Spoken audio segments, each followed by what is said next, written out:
what we think Richard's analysis means in terms of the fiscal implications for the school district, the town, and other taxing jurisdictions, including the county.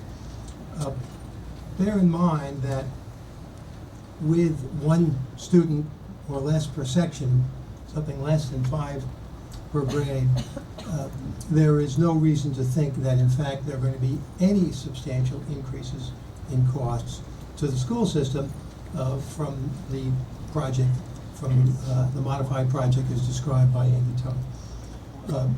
Nevertheless, we tried to do a very conservative assessment of what the fiscal implications for the school system would be. We made 3 assumptions in that regard.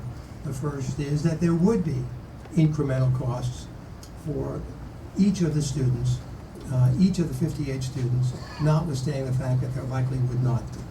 Secondly, we assumed that the pending certiorari proceedings in the village, in the town now, would not result in any reduction in the existing payments to the school district, the town, and the county.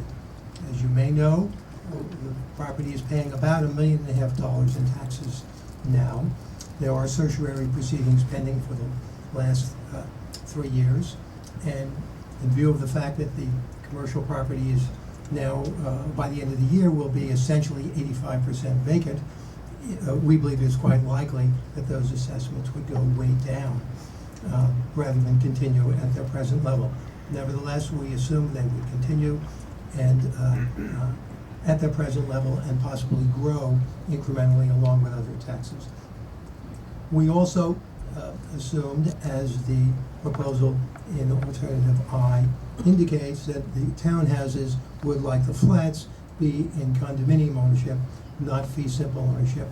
Also a very conservative assumption in terms of tax revenues. With all 3 of those assumptions in place, we looked at what the incremental revenues to the school system would be, assuming there were no certiorari reduction, what the incremental costs would be. And we looked at the incremental costs in 2 ways. One, what would the, let's assume that each of those students required a proportionate increase in all program and instructional expenses.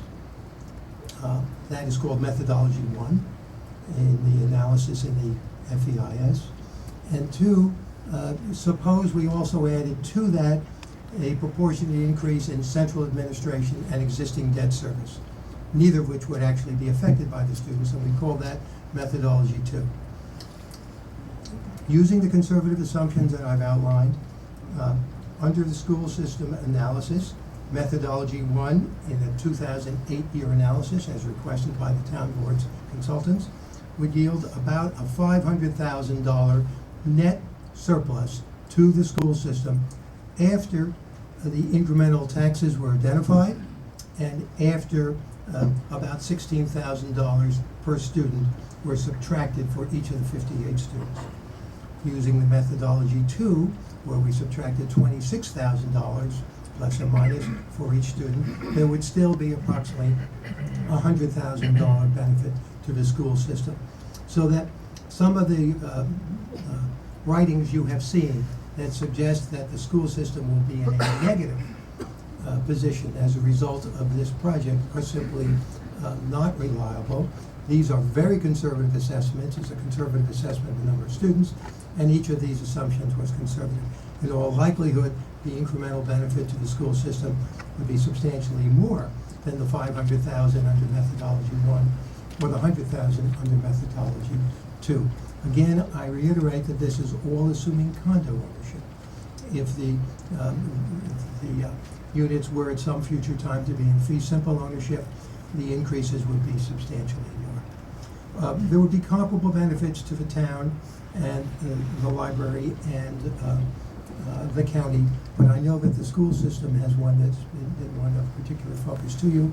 You will find in the FEIS a fiscal report which describes all of the analysis that I've just summarized, and after you've read it, I think you'll see that this project will contribute fiscally as well as in all other ways to the town. Thank you.